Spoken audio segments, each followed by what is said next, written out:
Good morning. Welcome to the verse of the day. We are talking about the new commandment. Jesus said to his disciples, I'm giving you a new commandment. And that new commandment is that you love one another.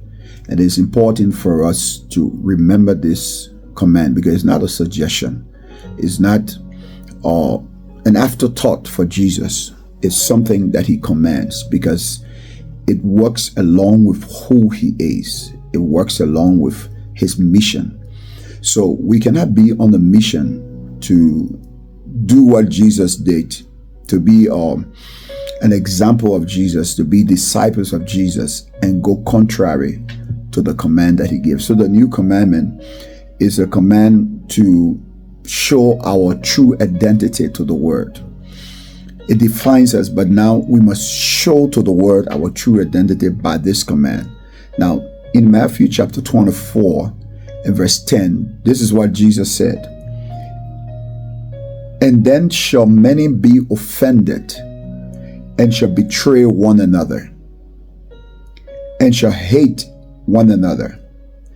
And many false prophets shall rise, and shall deceive many. And because iniquity shall abound, the love of many shall wax cold.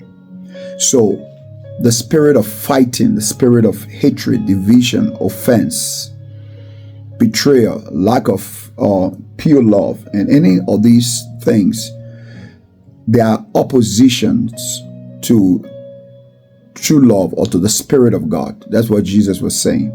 So we want to state clearly that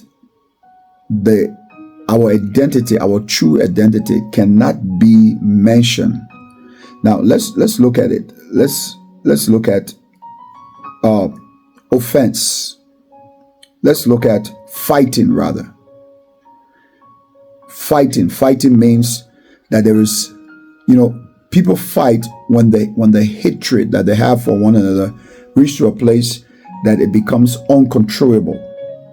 So our true identity, we are not identified with fighting one another. When there is fighting, when there is hatred, when there is division, it means that the Spirit of God has left.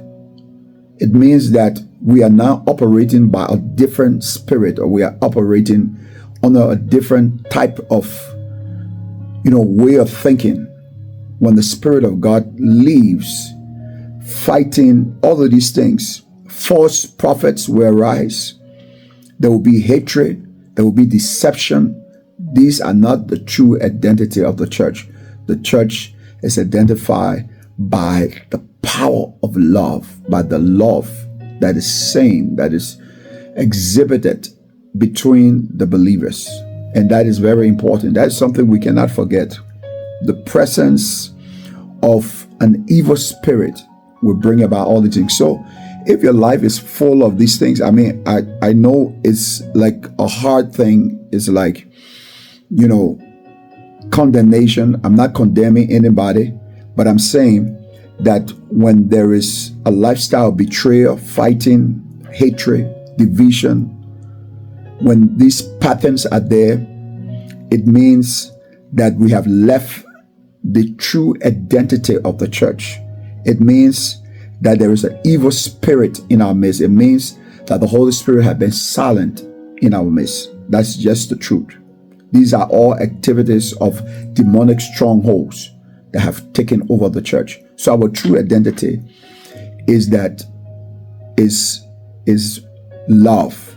And love, as we've been saying, means sacrifice. So we must guard against these things.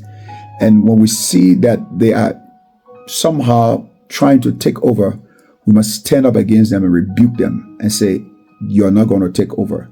You're not going to take over my life. You're not going to take over our assembly. You're not going to take over our church. You're not going to take over. And we must rise up because our true identity is love. God bless you. Have a wonderful day.